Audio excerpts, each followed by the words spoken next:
할렐루야. 서로 샬롬 인사 나누시기 바랍니다. 샬롬. 샬롬. 오늘도 금요 성경 공부에 잘 나오셨습니다. 지난주 암송 구절이 뭐였죠? 지난주 암송 구절이 사도행전 11장 24절이었습니다. 같이 한번 낭송하겠습니다. 시작. 사도행전 11장 24절 말씀. 바나바는 착한 사람이요 성령과 믿음이 충만한 자라. 이에 큰 무리가 죽게 더하더라. 사도행전 11장 24절 말씀. 암송 잘하셨습니다. 다시 한번 낭송하겠습니다. 시작. 사도행전 11장 24절 말씀. 바나바는 착한 사람이요 성령과 믿음이 충만한 자라. 이에 큰 무리가 죽게 더하더라. 사도행전 11장 24절 말씀. 이 말씀 속에서 우리가 귀중한 원리를 하나 깨닫게 되는데, 인격의 그릇이 준비가 되었을 때 하나님께서 사람을 맡겨주신다 하는 거죠. 개인도 그렇고 교회도 마찬가지. 정말 교회에도 바나바 같은 착한 사람, 성령과 믿음이 충만한 사람이 있으면 하나님께서 방황하는 양무리들을 그에게 맡겨주신다는 거죠. 이 교회 부흥의 길이 바로 거기에 있습니다. 우리 샬롬교회 부흥도 얼마만큼 바나바처럼 착한 마음을 가진 그런 인격자들이 우리 교회에 많이 있는가. 그리고 인성뿐만 아니라 신앙도 좋아서 성령과 믿음이 충만한 사람이 있으면 하나님께서 안심하고 그 교회에다가 사랑하신 영혼들을 맡기시지 않겠는가. 그래서 우리가 지난 시간에 공부한 것 가운데 교회 부흥의 3대 요소가 있다 이렇게 말씀을 드렸는데 기억하십니까? 뭐죠? 첫째로 들을 때마다 새롭고 볼 때마다 참신하게 여겨집니다. 이미 암송 구절에서 힌트가 하나 나왔는데 하나는 기억하시겠죠. 뭡니까? 바로 인격이라는 것이고, 두 번째는 뭡니까? 바나바와 바울이 함께 모여 큰 무리를 어떻게 했다고요? 가르쳤다. 말씀의 꼴이 있으면 줄인 영혼, 굶주린 양무리들은 모여들게 되어 있습니다. 그리고 안디옥 교회의 생성과 부흥에 결정적인 요소 무엇이 그들과 함께 했다고요? 주의 손이 그들과 함께 했다. 그래서 우리가 안디옥 교회의 부흥의 이 사건을 놓고 발견하게 되는 교회 부흥의 3대 요소. 첫째로 주의 손이 그들과 함께 하셨다. 둘째로 바나바 같은 인격의 그릇들이 준비되었다. 셋째로 큰 무리를 가르쳤다. 말씀. 그러니까 우리는 이미 하나님의 은혜로 교회 안에 들어와 있지만 우리 교회 울타리에 서서 이 교회로 들어갈까 말까 망설이는 사람에게 있어서 정말 거기에 주의 손에 인도하심이 있는가. 그리고 이 교회에 가면 정말 내가 본받고 배우고 싶은 그런 인격자들이 있는가.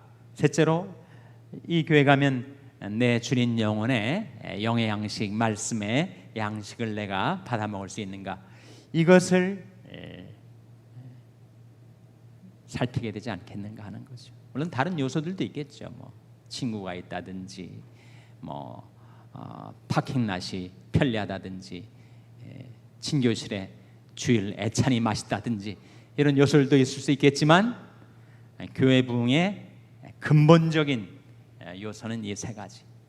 여러분이 만일 샬롬교회에 들어갈까 말까 망설였을 때 뭘 보시겠어요? 이걸 보시지 않겠습니까? 정말 내가 주의 손에 이끌려서 이 교회로 오는 것인가, 이 교회로 들어가는 것이 주님의 뜻일까 아닐까, 하나님의 섭리가 과연 나를 이 교회로 인도하는 것일까, 그걸 살펴볼 거고, 정말 교회 가봤더니 사람들이 너무 쌀쌀맞고 냉대를 내가 당하게 된다고 생각하면 세상에서 시달린 피곤한 영혼들이 어떻게 그 교회에 와서 안식을 얻겠어요. 그리고 사람들은 많이 모이는데 말씀이 없다. 그러면 그것은 뭐 한 달, 두 달은 버티겠지만 그 영혼의 만족을 얻을 수가 없다면, 영의 양식을 받지 못한다면 그 교회에 나오는 기쁨이 없지 않겠어요? 근데 만일 이것이 있다면 그 교회는 부응할 수 있는 요건이 준비된 거라고 할 수가 있겠죠. 자, 오늘은 여러분 가진 교재 27과를 펴보시기 바랍니다. 173페이지 27과. 제목이 뭐예요? 핍박의 칼날이 부러지다. 누구를 가리키죠? 헤롯을 가리키는 것. 읽어보신 분들은 아실 거예요. 그래서 오늘은 27과를 하고 다음 주가 상반기 마지막 시간인데 28과 29과를 함께 해서 이제 다음 주로 상반기 금요성경 공부가 끝나고, 그리고 이 책 사도행전 1권 이 책도 끝납니다. 가을 학기부터는 사도행전 2로 넘어가서 이제 사도행전 후반부의 말씀을 공부를 하게 되겠습니다. 그래서 다음 시간에는 이 두 과를 좀 짧게 하고 종강 파티를 할 거예요. 그리고 수료식을 가질 겁니다. 그래서 지난 가을 학기부터 봄 학기까지 fall semester, spring semester 1년 동안 3번까지 결석을 하신 분, 4번부터는 아니고 3번까지 결석을 하신 분들에게 개근상을 수여하도록 하겠습니다. 꼭 내가 분명히 참석했는데 출석부에 체크가 안 돼 있으면 우리 성인교육부에서 일단 기록에 의해서 개근상을 준비하기 때문에 여러분 꼭 확인해 주시고 가시기를 바랍니다. 나는 개근상도 못 받는데 다음 시간에 안 나와도 되겠지, 그렇게 생각 안 하시겠죠. 마지막 참석하셔서 유종의 미를 거두시기를 바랍니다. 자, 오늘 본문이 사도행전 12장 전체입니다. 사도행전 12장 1절부터 25절까지를 한번 교독하겠습니다. 사도행전 12장 1절부터 25절까지 말씀을 교독하시겠습니다. 그때 헤롯 왕이 손을 들어 교회 중 몇 사람을 해하려 하여 요한의 형제 야고보를 칼로 죽이니, 유대인들이 이 일을 기뻐하는 것을 보고 베드로도 잡으려 할세 때는 무교절이리라. 사금의 육에 가두고 군사 내식인 내 패에 맡겨 지키고 6월절 후에 백성 앞에 끌어내고자 하더라. 이에 베드로는 옥에 갇혔고 교회는 그를 위하여 간절히 하나님께 빌더라. 헤롯이 잡아내려고 하는 그 전날 밤에 베드로가 그 두 군사 틈에서 두 쇠사슬에 매여 누워 자는데 바수꾼들이 문 밖에서 옥을 지키더니 호련히 주의 사자가 곁에 섬에 옥중에 광채가 조요하며 또 베드로의 옆구리를 쳐 깨워 가로되 급히 일어나라 하니 쇠사슬이 그 손에서 벗어지더라. 천사가 가로되 뒤를 띠고 신을 들매라 하거늘 베드로가 그대로 하니 천사가 또 가로되 그들을 입고 따라오라 한대 베드로가 나와서 따라갈새 천사의 하는 것이 참인 줄 알지 못하고 환상을 보는가 하니라. 이에 첫째와 둘째 파수를 지나 성으로 통한 세문에 이르니 문이 절로 열리는지라. 나와 한 거리를 지나매 천사가 곧 떠나더라. 이에 베드로가 정신이 나서 가로되 내가 이제야 참으로 주께서 그의 천사를 보내어 나를 헤롯의 손과 유대 백성의 모든 기대에서 벗어나게 하신 줄 알겠노라 하여 깨닫고 막아라 하는 요한의 어머니 마리아의 집에 가니 여러 사람이 모여 기도하더라. 베드로가 대문을 두드린데 로데라 하는 계집아이가 영접하러 나왔다가 베드로의 음성인 줄 알고 기뻐하여 문을 미처 열지 못하고 달려 들어가 말하되 베드로가 대문 밖에 섰더라 하니 저희가 말하되 내가 미쳤다 하나 게즈마에는 힘써 말하되 참말이라 하니 저희가 말하되 그러면 그의 천사라 하더라. 베드로가 문 두드리기를 그치지 아니하니 저희가 문을 열어 베드로를 보고 놀라는지라. 베드로가 저에게 손짓하여 종용하게 하고 주께서 자기를 이끌어 옥에서 나오게 하던 일을 말하고 또 야고보와 형제들에게 이 말을 전하라 하고 떠나 다른 곳으로 가니라. 날이 새매 군사들은 베드로가 어떻게 되는지 알지 못하여 적지 않게 소동하니 헤롯이 그를 찾아도 보지 못하매 바스군들을 신문하고 죽이라 명하니라. 헤롯이 유대를 떠나 가이사랴로 내려가서 거하니라. 헤롯이 두로와 시돈 사람들을 대단히 노여워하나 저희 지방이 왕 위에서 나는 양식을 쓰는 거로 일심으로 그에게 나와 왕의 침소 맡은 신하 블레스도를 친하여 화목하기를 청한지라. 헤롯이 나를 택하여 왕복을 입고 위에 앉아 백성을 효유한데 백성들이 크게 부르되 이것은 신이 소리요 사람의 소리는 아니라 하거늘 헤롯이 영광을 하나님께로 돌리지 아니하는 고로 주의사자고 친히 충이 먹어 죽으니라. 하나님의 말씀은 흥왕하여 더하더라. 다 같이 읽으시겠습니다. 바나바와 사울이 부조일을 마치고 마가라는 요한을 데리고 예루살렘에서 돌아오니라. 아멘. 사도행전 11장의 세팅, 사건이 일어난 배경이 안디옥이었다면 사도행전 12장에서는 그 세팅이 어디로 바뀌죠? 예루살렘으로 바뀝니다. 예루살렘에서 일어났던 사건이었어요. 1절에 그때 헤롯 왕이 손을 들어 그의 중 몇 사람을 해하려 하여 헤롯 왕이 성경에 여러 번 나오는데 헤롯이 고유명사가 아닙니다. 당시 이스라엘을 분봉왕들에게 맡겨서 지키게 했어요.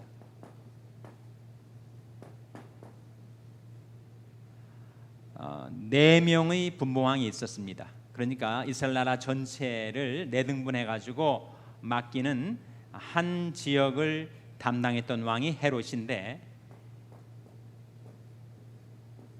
예수님이 탄생하실 때도 헤롯이 모든 2살 이하의 어린아이들을 죽이라, 그때도 헤롯이 나오고 또 예수님이 성인이 되시고 33년의 세월이 흘러서 십자가에 못 박히기 직전에도 또 헤롯 왕궁과 빌라도 법정을 왔다 갔다 끌려다녔단 말이죠. 그때도 헤롯이 나오고 또 지금 사도행전이 시작되고 나서 또 헤롯이 또 나오고 도대체 헤롯이 이게 동일 인물인가 여러 명인가 생각이 되실 거예요.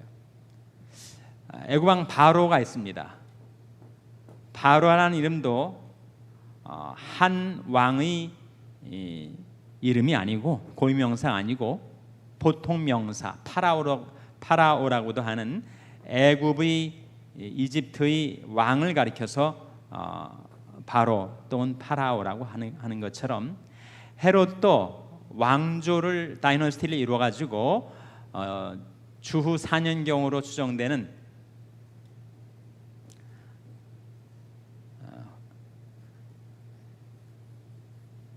BC가 뭐의 약자죠? 근데 BC가 Before Christ 아닙니까? 주전 4년경에 그 2살 박이 이하의 어린아이들 예수님 탄생하셨을 때 다 죽이라 명했던 그 헤롯은 소위 말하는 헤롯 더 그레이트라고 하는 헤롯 대제를 가리킵니다. 그리고 예수님이 성인이 되셔서 십자가에 못 박히시기 전에 그렇게 끌려다녔던 헤롯의 아들이 또 있었고 여기에 나오는 사도행전 12장에 나오는 헤롯은 소위 헤롯 아그리파 1세라고 하는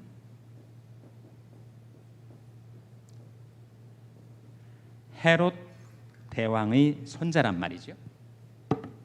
그래서 성경에 보면은 어느 나라를 다스리는 왕, 이집트는 바로라고 하고 주후 1세기에는 분봉왕 중에 헤롯의 왕조가 이어져서 그들이 다 헤롯으로 성경에 나오고 있고 또 구약 성경에 보면 아비멜렉이라는 이름이 여러 번 나오는데 도대체 이게 한 왕인가 아니면 이런 이름을 지닌 여러 왕들이 있었는가라고 궁금해하실 수 있습니다. 그것도 역시 아비란 말은 father라는 말이에요. 우리말하고도 좀 비슷하죠. 멜렉이란 말은 왕이란 말입니다. 그래서 아비멜렉은 왕의 아버지 그런 뜻입니다. 왕의 아버지, 그러니까 대왕이란 뜻이 아비멜렉이 여러 시대 여러 성경의 책과 장면에서 등장하는데 그것은 한 사람에게 특정한 고유명사가 아니고 그 지역 그 나라에서 왕을 부르는 보통 명사라고 이해를 하시면 되겠습니다. 그래서 헤롯 왕이 손을 들어 교회 중 몇 사람을 헤아려 하여 지금 헤롯의 박해가 시작이 되고 있어요. 그래서 요한의 형제 야고보를 칼로 죽이니 요한과 야고보 누구의 아들로 성경에 나오죠? 네? 성경에 이 두 사람이 형제인데 누구의 아들로 나오죠? 제가 기억이 안 나서 제가 여러분에게 묻는 겁니다. 누구의 아들로 나오죠? 세베대의 아들로 나오죠. 세베대라는 아버지 이름이 나오는데 그 세베대의 두 아들이 요한과 야고보였어요. 누가 형이었을까요? 야고보가 형이었을 것입니다. 이 야고보하고 그다음에 이제 사도행전 15장에 나타나서 예루살렘 교회의 장로로서, 장로는 지도자는 뜻인데 아주 중요한 베드로는 사도였고 이 야고보 장로가 이스라엘 예루살렘 첫 종교회의를 주재합니다. 그 야고보와 이 야고보가 동일 인물일 리가 없겠죠. 이 야고보는 지금 사도행전 12장에서 순교를 당했고 그 야고보는 15장에 예루살렘 종교회의를 주재하고 있으니 이 야고보는 요한의 형제고 그 야고보는 누구 형제예요? 예수님의 형제로 알려져 있죠. 그러니까 예수님의 육친의 동생이 남자만 4명, 누이는 2명 이상. 가톨릭은 그걸 믿질 않아요. 가톨릭은 동정녀 마리아에게서 예수님만 탄생했고 성경에 나오는 그 형제들은 카슨들이었다, 사촌들이었다라고 하지만 성경은 그렇게 말하지 않습니다. 한번 마태복음 13장 한번 펴보세요. 마태복음 13장.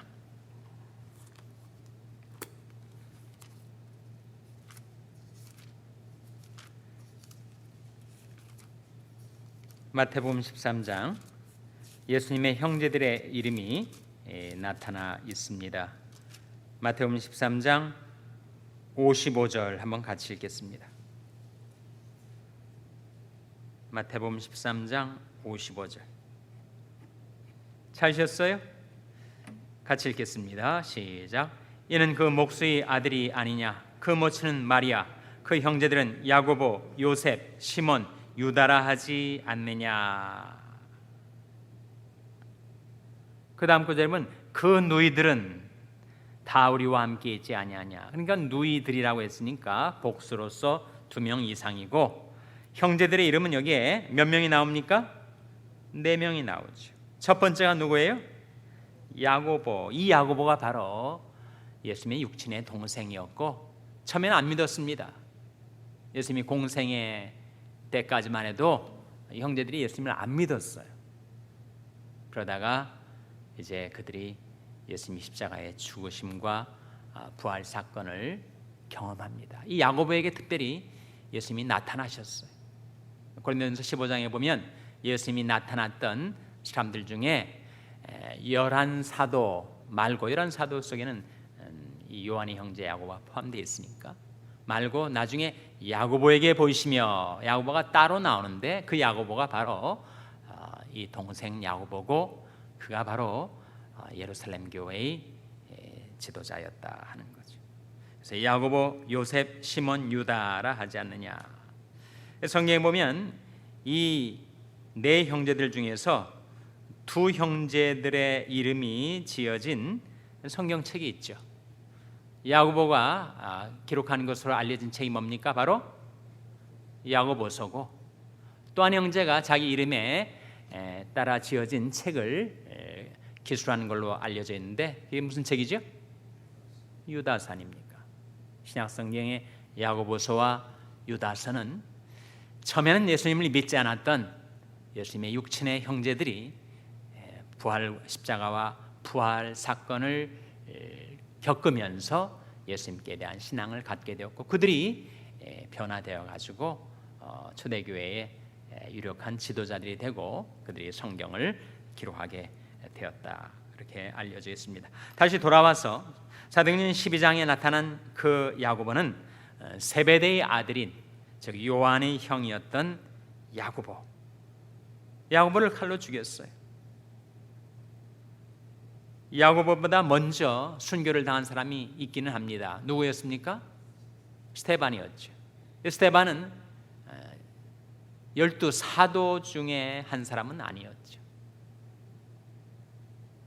12사도 중에서 첫 순교자는 바로 야고보였습니다. 그것이 얼마나 영광스러운 죽음이었는지. 사도들 중에 첫 순교자, 이 지상에서 존재하는 가장 고귀한 이름이 순교자, 마터라고 하죠. 왜 순교자가 그렇게 고귀한 이름일까? 고귀한 대의를 위해서 목숨까지 바치는 그 순교자야말로 가장 존귀한 이름이라고 할 수가 있다는 거죠. 그래서 야고보를 칼로 죽였습니다. 그런데 유대인들이 이 일을 기뻐했어요. 이 유대인들은 물론 예수를 믿지 않는 유대인들입니다. 우리 교재는 좀 달리 써서 그 점은 동의를 하기가 어려운데 유대인들은 예수를 믿지 않는 그 소위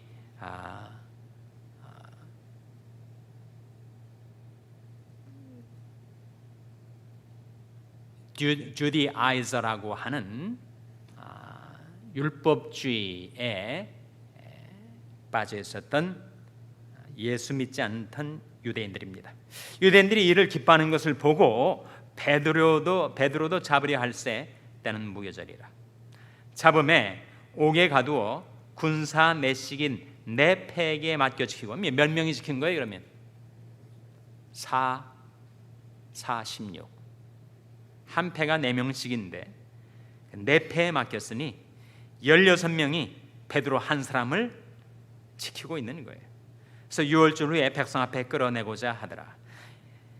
5절 말씀 같이 읽겠습니다. 시작. 이에 베드로는 옥에 갇혔고 교회는 그를 위하여 간절히 하나님께 빌더라. 여기에 우리가 기도에 대한 매우 중요한 원리를 발견하게 됩니다.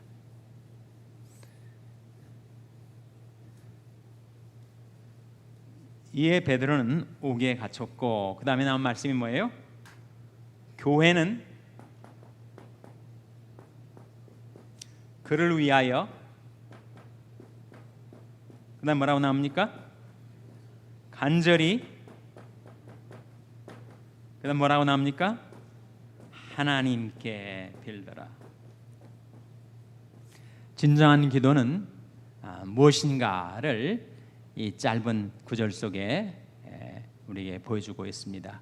우리가 개인 기도를 드리지만 정말 강력한 기도, 놀라운 응답을 받는 기도는 교회의 기도입니다. 교회의 수이 많고 적음에 상관없이 두세 사람이 내 이름으로 모인 곳은 나도 그들 중에 있느니라고 말씀을 하시면서 땅에서 두세 사람이 합심하여 내 이름으로 구하면 내가 하늘에서 듣고 만일 묶어달라고 기도하면 묶어주시고 풀어달라고 기도하면 풀어주시고 그래서 교회의 기도에 하나님은 귀를 기울이십니다. 교회의 기도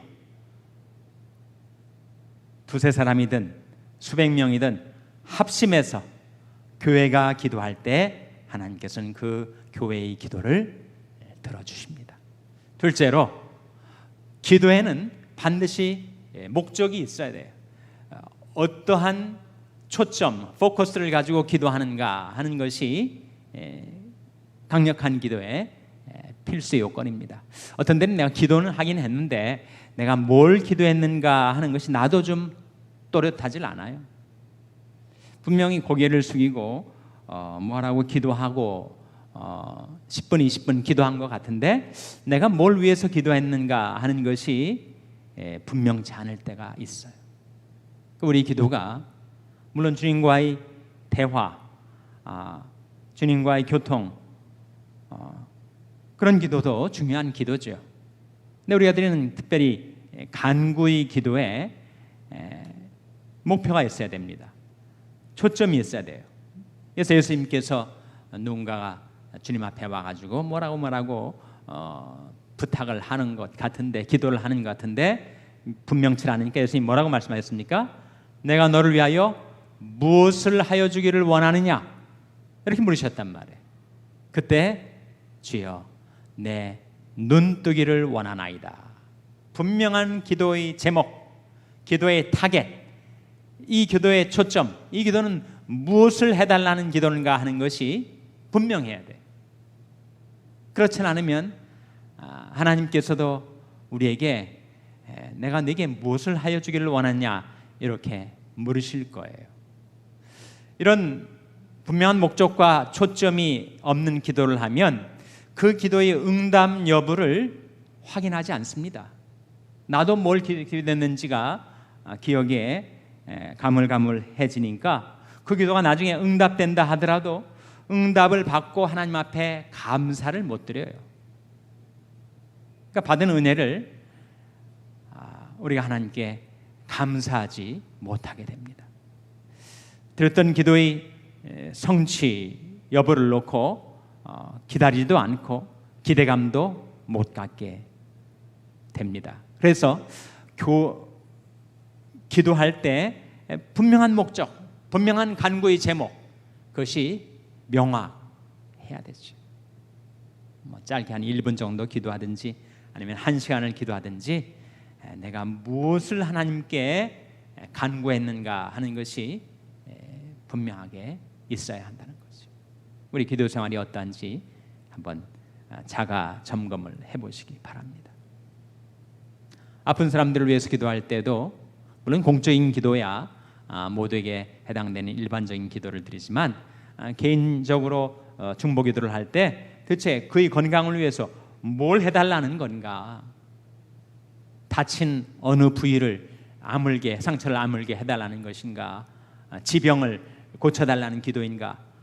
병명도 하나님께 아뢰고 또 무엇을 해달라고 하는가 하는 것이 분명하게 하나님 앞에 아뢰져야 한다 하는 거죠. 그리고 기도는 간절히 기도해야 합니다. 이것은 이 두 번째와 밀접하게 연관이 되어 있는데 포커스가 분명할수록 그 마음이 간절해져요. 아주 포괄적으로 일반적으로 하나님 아프리카를 축복해 주소서 이런 기도 간절히 하기가 좀 어렵지 않습니까? 너무 포괄적이고 일반적인 기도의 제목은 우리 마음이 간절해지질 않아요. 그래서 기도를 드릴 때 정말 간절하게 분명한 간구의 제목이 있기 때문에 간절해지기도 하고 내가 그의 자리에 있더라면 내가 그의 형편에 있더라면 어떻게 내가 기도할까? 그것이 바로 긍휼히 여기는 기도 아닙니까? 사람의 마음에 심퍼티, 긍휼의 마음이 있을 때 우리 기도가 간절해지는 거죠. 정말 내가 그 자리에 있더라면 얼마나 내가 하나님 앞에 간구하겠어요. 그렇게 기도는 간절히 기도해야 하고 그리고 가장 중요한 것 기도는 누구한테 하는 거라고요? 기도는 하나님께 하는 것입니다. 너무 상식적인 이야기 같지만 이 상식이 잊혀질 때가 있어요. 어떤 때는 기도를 하지만 그 기도를 듣는 사람도 나고 그 기도를 이루어 주려고 하는 사람도 나고 그러니까 내가 나한테 기도하는 거죠. 자기 최면입니다. 기도는 하나님께 드리는 것. 전지전능하신 하나님께 드리는 것, 죽은 자도 살리시고 없는 것도 있는 것 같이 부르시는 하나님께 드리는 것. 제가 좋아하는 성경 말씀인데 욥기 42장 2절에 보면 주는 무소불능하시오며 무슨 경영이든지 못 이루실 것이 없는 줄 아오니. 무소불능, 능치 못함이 없으시다는 거죠. 또 무슨 경영이든지 못 이루실 것이 없으신 하나님께 기도하는 것. 이 사실을 우리가 잊지 말아야 되죠. 내가 기도하는 것은 내 마음에 하소연을 하고 그리고 맺힌 거 한풀이를 하고 이게 아니라 또 내가 목적의식을 분명하게 해서 신념을 갖고 세차게 도전하기 위해서 자기 분발, 자기 촉구를 하기 위한 그런 자기 최면의 기도도 아니죠. 기도는 나의 기도를 들으시는 전능하신 하나님께, 살아계신 하나님께 기도하는 것이고, 하나님이 지금 나의 기도를 듣고 계신다 라고 하는 믿음을 갖고 기도할 때 그것이 진정한 기도라는 거죠. 그래서 이 짧은 구절 속에 기도가 무엇인가, 기도는 어떻게 하는 것인가, 기도는 두세 사람이 합심하여 교회가 기도해야 하고, 기도는 분명한 간구의 제목과 목적이 있어야 하고, 기도는 정말 간절한 마음으로 내가 그의 형편, 그의 자리에 있는 것처럼 기도해야 되고, 무엇보다도 기도는 하나님께 하는 것이다. 정말 상식적인 이야기지만 그 상식을 잊을 때가 우리에게 있습니다. 그래서 기도할 때 내가 은밀한 데서 나를 지켜보시는 하나님께, 나의 기도를 들으시는 하나님께 기도하는 것이다. 정말 우리가 그 의식, 그 믿음을 갖고 기도하면 우리 기도가 좀 달라지지 않겠습니까? 또 우리 기도가 실제로 놀라운 응답을 받게 되지 않겠어요?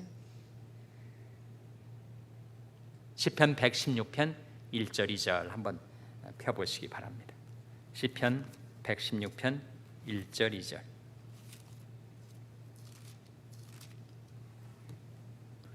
구약성경 888면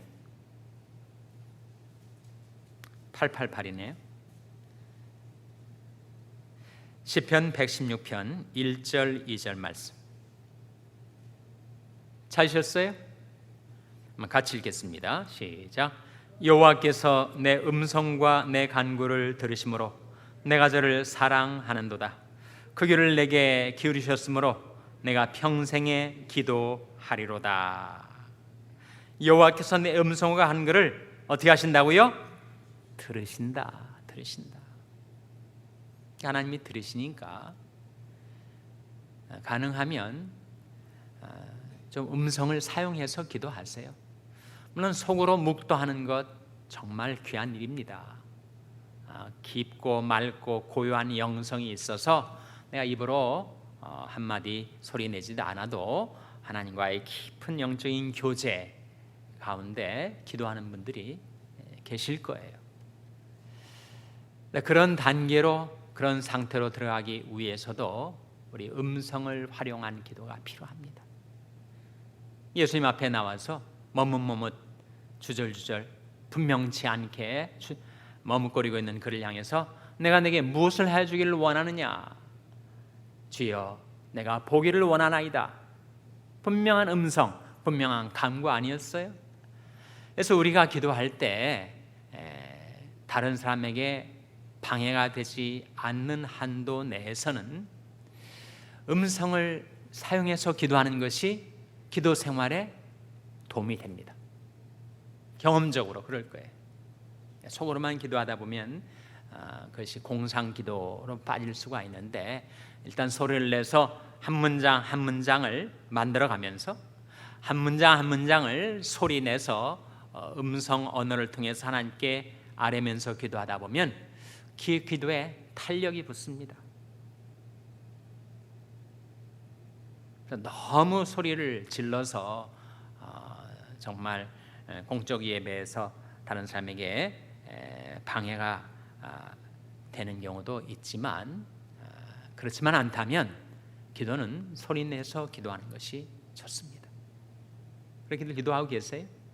속으로만 기도하실 때하고 조금 나지막하게 내가 알아들을 수 있는 음성으로 기도하는 거하고 분명히 차이가 있을 거예요.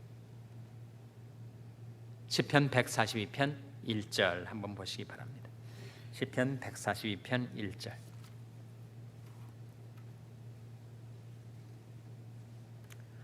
시편 142편 1절 말씀 같이 읽겠습니다. 시작. 내가 소리내어 여호와께 부르짖으며 소리내어 여호와께 간구하는도다. 소리내어라는 말이 두 번 나오죠. 내가 소리내어 여호와께 부르짖으며 소리내어 여호와께 간구하는도다. 예수님께서도 기도하실 때 소리내서 기도하셨어요. 예수님은 가장 점잖으신 분이니까 가장 속으로 기도하셨는가? 예수님도 소리내서 기도하셨어요.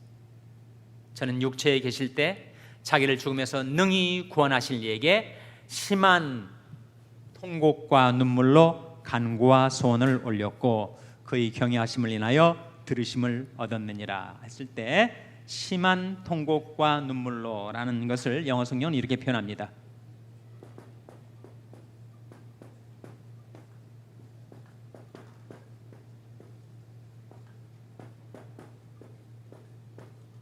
With loud cries and tears. 큰 부르짖음과 눈물로 기도를 하셨다. 이렇게 좀 소리내서 기도를 하면 마음에 맺힌 것들이 다 토해지죠. 그래서 2절 그 다음 구절에 내가 내 원통함을 그 앞에 토하며 내 우환을 그 앞에 진술하는도다. 이런 기도의 골방, 나만이 하나님 앞에 정말 내 마음을 쏟아내며 소리내어 기도할 수 있는 공간이 필요해요. 우리 현대인들에게서는 그 최적의 공간이 하나 있습니다. 이게 어디라고요? 바로 자동차 아니에요. 자동차. 그래서 교회로 오실 때 혼자 운전하면서 오실 때 그때 한번 소리내서 자기 평상시 목소리보다 좀 더 크게 한번 소리내서 한번 부르짖어 보세요. 정말 마음에 눌림이 있고 문제가 있어서 하나님 앞에 기도할 때 하나님 정말 이거 좀 해결해 주세요. 간구해 보세요. 그렇게 소리내서 기도하고 부르짖어 기도하면 자기도 모르는 사이에 내 심령이 강해집니다. 내 믿음이 강해져요. 어떻게 할 수 있는가? 시편 138편 3절에 나옵니다. 한번 보세요. 같은 시편 138편 3절. 시편 138편 3절. 찾으셨습니까? 한번 같이 읽겠습니다. 시작. 내가 간구하는 날에 주께서 응답하시고 내 영혼을 장려하여 강하게 하셨나이다. 내가 간구하는 날에 주께서 응답하시고 내 영혼을 장려하여 어떻게 하셨다고요? 강하게 하셨나이다. 우리 심령이 연약하지 않아요? 우리 믿음도 연약하고. 그런데 이렇게 기도하다 보면 그 심령, 그 믿음에 하나님께로부터 능력이 부어집니다. 그래서 연약했던 믿음도 강해지고 그리고 나약했던 심령도 강건함을 얻게 돼요. 기도를 통해서 받는 은혜 중에 하나죠. 그래서 여러분 기도하실 때 속으로만 묵도만 하지 마시고 이렇게 한 문장 한 문장 만들어가며 이어가며 하나님 앞에 분명한 간구를 소리내서 들여다보면 응답도 받고 믿음도 강해지는 것을 느낄 거예요. 사실 정말 기도의 사람들 보면 많이 부르짖는 기도를 했습니다. 기도원에서도 하고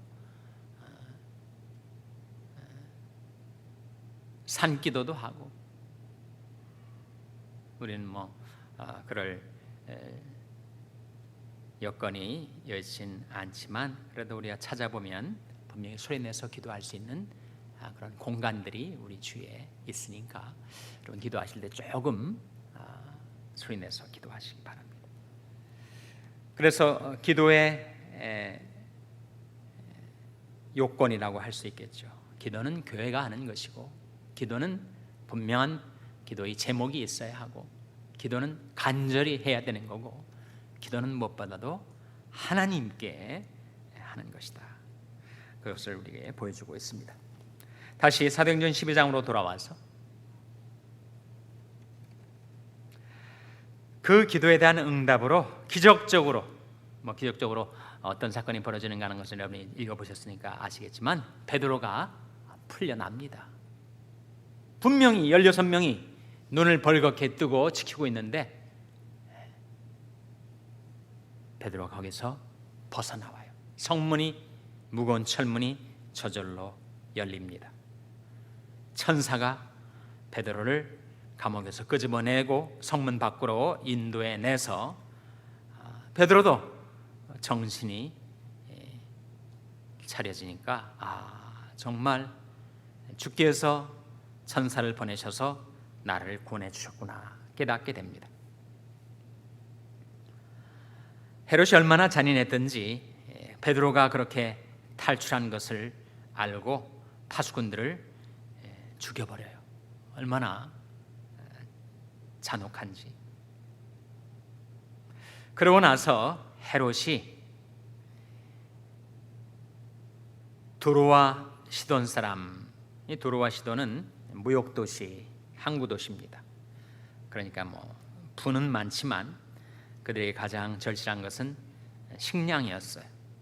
그런데 헤롯의 분봉왕 지역에 나는 식량으로 충당을 받았던 두로와 시돈 사람들이 그야말로 아부를 한 겁니다. 헤롯에게 아부를 하고, 그래서 헤롯이 21절에 보시면 헤롯이 나를 택하여 왕복을 입고 위에 앉아 백성을 효유한대가 뭐예요?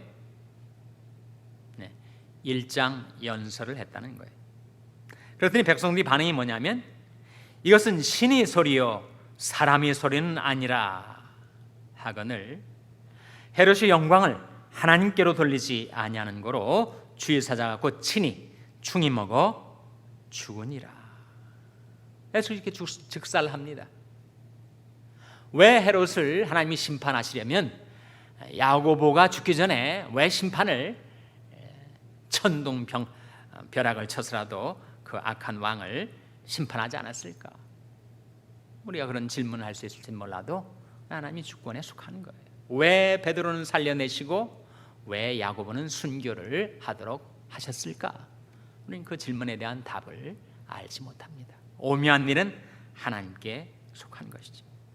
그러나 이 헤롯 왕이 그렇게 초대교회 하나님의 백성들을 칼날로 핍박을 하고, 그리고 자기 권세, 자기의 재물 의지해서 그의 마음이 교만해지고 악해졌을 때 하나님은 심판하셨어요.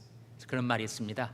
하나님이 심판의 맷돌은 서서히 돌아가는 것 같지만 가루를 가늘게 빻아낸다. 왜 하나님이 이런 일들을 계속 그냥 놔두실까? 우리는 답답한 마음에 그런 질문할 수 있을지 모르지만 하나님의 심판은 정확하게 하나님의 때 이루어집니다. 그래서 에스겔서에 보면 사람들이 언제 하나님을 알게 되었는가? 심판의 역사를 보고 헤롯과 같은 그 교만하고 악한 왕, 그를 그대로 놔두시는가? 그렇지 않고 하나님은 심판하신다. 헤롯의 칼날을 무뎌지게 하고 꺾으신 하나님의 역사 후에 하나님의 말씀은 흥왕하여 더하게 되었다. 24절에 나온 말씀이죠. 자, 본문 우리 부교재 보시기 바랍니다. 세 가지 질문만 살펴보도록 하겠습니다. 세 가지 질문. 여러분 가지신 교재 175페이지 2번 질문 한번 봐주세요. 2번 질문. 형제였던 야고보와 요한은 대조적이지만, 그러니까 아버지가 세베대니까 한 아버지에서 낳은 두 형제지요. 그래서 대조적인 하지만 동일한 생을 살았다. 이게 어떤 뜻인가? 그 앞에 밑에 나온 글을 한번 보시기 바랍니다. 야고보는 12 사도 가운데 최초로 순교자가 되는 영광을 누리게 되었다. 주님께서 왜 어떤 종은 빨리 데려가시고 어떤 종은 오래 남겨두시는지, 그렇게 하시는 기준이 어디 있는지 우리는 잘 알 수 없다. 주인 되신 그분은 자신의 종들을 마음대로 다루실 권리가 있기 때문이다. 따라서 어떤 결정을 내리든 우리는 감사하고 순종해야 할 것이다. 마태복음 20장 20절에서 24절을 읽어보라. 그때 야고보와 요한은 예수님이 마셔야 했던 십자가의 잔을 자기들도 마실 수 있다고 장담했는데, 야고보는 사도 중 첫 순교자가 되므로 자신이 말한 대로 되었다고 할 수 있다. 내 아버지께서 주시는 잔을 너희가 마실 수 있느냐? 그때 우리가 마실 수 있나이다 라고 대답을 했어요. 이 두 세베대의 아들들이. 자기들이 말하는 그 의미를 그들은 미처 그 당시에는 깨닫지 못했지만 정말 그 말대로 야고보가 첫 순교자가 되었습니다. 동시에 똑같은 말을 했던 요한은 그러나 그의 나이 80세, 90세 되도록 살아있지 않았는가? 또 동시에 똑같은 말을 했던 요한은 사도 중 최장수를 하였다. 하지만 그 역시 주님이 주신 십자가의 잔을 마신 사람이 되었다. 요한도 순교를 당했다고 알려져 있죠. 주를 위해 일찍 죽는 것이나 주를 위해 긴 세월을 살면서 십자가를 지는 일이나 모두가 주님의 잔을 마시는 일인 것이다. 그래서 야고보와 요한을 대조하고 있고, 또 본문에서 야고보와 베드로가 또 대조가 되는데, 사실 베드로가 이 요한을 향해서 도대체 이 사람은 어떻게 되겠습니까? 라고 물은 적이 있지 않아요? 그때 예수님이 뭐라고 말씀하셨습니까? 내가 다시 올 때까지 그 요한을 남겨둔다 할지라도 그것이 내게 무슨 상관이냐라고 하시면서 그 다음 뭐라고 말씀하셨죠? 베드로한테 너는 나를 따르라. 상관 없다. 그게 내가 무슨 상관이냐. 우리 신앙생활도 정말 비교하면 비참해지고 교만해집니다. 비교. 그러니까 비교할 것 없고 다만 주님께서 내게 나를 따르라고 하실 때 내가 가야 할 길, 내가 달려갈 길을 가는 것, 그것이 신앙이다 하는 거죠. 두 번째 질문 5번 보겠습니다. 교회 지도자가 177페이지입니다. 5번. 교회 지도자가 어려움을 만나면 교회가 심각한 위기에 처하는 것이 일반적인 현상이다. 이 사실을 잘 아는 사탄은 항상 지도자를 먼저 공격한다. 베드로의 생명이 위협받는 상황에 처하게 되자 교회는 무엇을 하였는가? 교회는 뭘 했죠? 교회는 그를 위하여 간절히 하나님께 빌더라, 기도를 했어요. 당시 초대교회처럼 정말 진정한 지도자들이죠. 베드로나 요한이나 야고보나. 근데 그런 지도자는 아니라 할지라도 오늘 현대 교회 거기에는 훨씬 못 미치지만 교회의 지도자들 있지 않습니까? 목사님들 있지 않아요? 근데 목사님들이 무너지면 그 교회가 엄청난 타격을 받습니다. 목사님들이 무슨 스캔들이 있어가지고 정말 목사님이 신앙적으로 무너지면 교회도 정말 회복되기 어려운 타격을 받아요. 사탄이 전략 가운데 항상 그 지도자를 타겟으로 삼는 것입니다. 그래서 이 사실을 잘 아는 사탄은 항상 지도자들을 먼저 공격한다. 그래서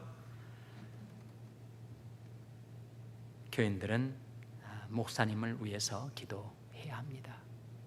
여러분도 저희 교육자들 위해서 기도해 주시고 저를 위해서 기도해 주시기 바랍니다. 이미 기도를 간절히 해 주시고 있는 걸 알고 있지만 더 절실하게 필요해요. 사도 바울과 같은 그런 정말 능력이 넘쳐나는 바울도 에베소 교인들한테 기도 부탁을 했어요. 두 가지 기도 제목을 내놨습니다. 혹시 기억하시는 분 계세요? 에베소 교인들에게 사도 바울이 부탁한 두 가지 기도 제목 기억하십니까? 첫째는 말씀 주십시오. 둘째는 담대히 그 말씀을 전하게 해주십시오. 두 가지. 에베소 6장 19절 20절 한번 19절만 보시기 바랍니다. 에베소 6장 19절.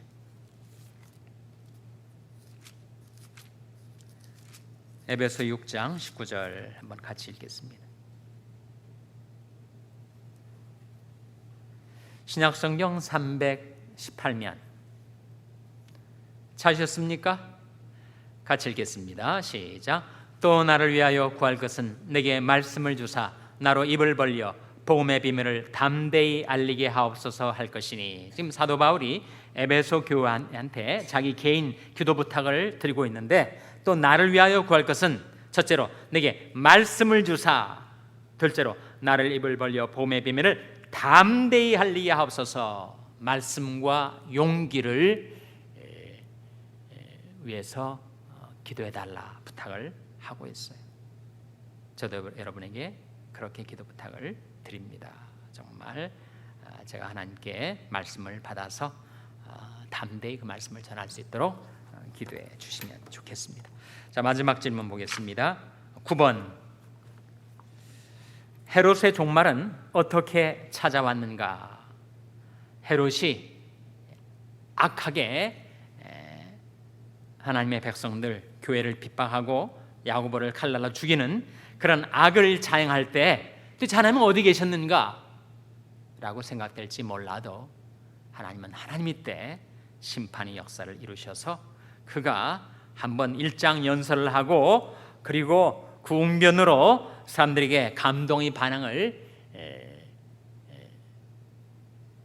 이루었다고, 자만하고 교만하고 한껏 그의 마음이 교만해졌을 때, 교만은 무엇의 선봉이라고요? 패망의 선봉.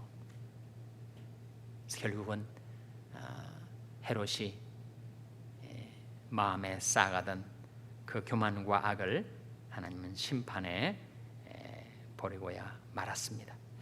잠언 29장 1절 말씀에 제가 새벽기도 시간에 한번 증거한 말씀인데, 자주 책망을 받으면서도 목이 곧은 사람은 갑자기 패망을 당하고 피하지 못하리라. 책망을 계속 받으면서도 목이 곧고 교만해지면 갑자기 패망을 당한다. 사무엘상을 공부하고 있었지만 사울 왕이 그랬어요. 여러 번 책망을 받았습니다. 계속해서 뻗대고 교만하고 악해졌을 때 결국 하나님이 그를 심판하시죠. 헤롯의 종말은 그의 교만과 악 때문에 결국은 자기가 심판을 자초한 것입니다.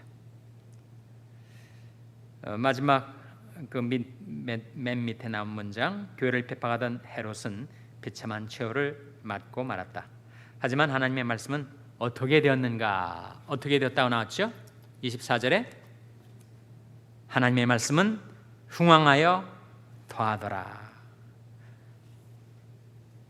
거기까지 보도록 하겠습니다. 다음 주 암송 구절은 바로 이 말씀, 사도행전 12장 5절 말씀이 다음 주 암송 구절이 되겠습니다. 혹시 질문 있으세요? 질문 있으십니까? 네, 없으신 것 같습니다. 다음 시간이 다음 주 금요일이 상반기 종강이라는 거 잊지 마시고 꼭 참석하시기 바랍니다. 기도하시겠습니다. 하나님, 오늘도 말씀을 통하여 하나님의 심판의 역사와 그리고 저희들이 어떻게 기도하며 살아야 할지를 깨우쳐 주신 것을 감사드립니다. 저희들이 기도를 들으시는 살아계신 하나님, 역사의 주관자, 인생의 생사화봉을 주장하시는 전능하시고 살아계신 하나님께서 저희들의 기도를 듣고 계신다는 사실을 잊지 않고 믿음으로 기도하여 응답받는 저희들의 삶이 되게 하여 주시옵소서. 이 모든 말씀 예수님의 이름으로 기도하옵나이다. 아멘.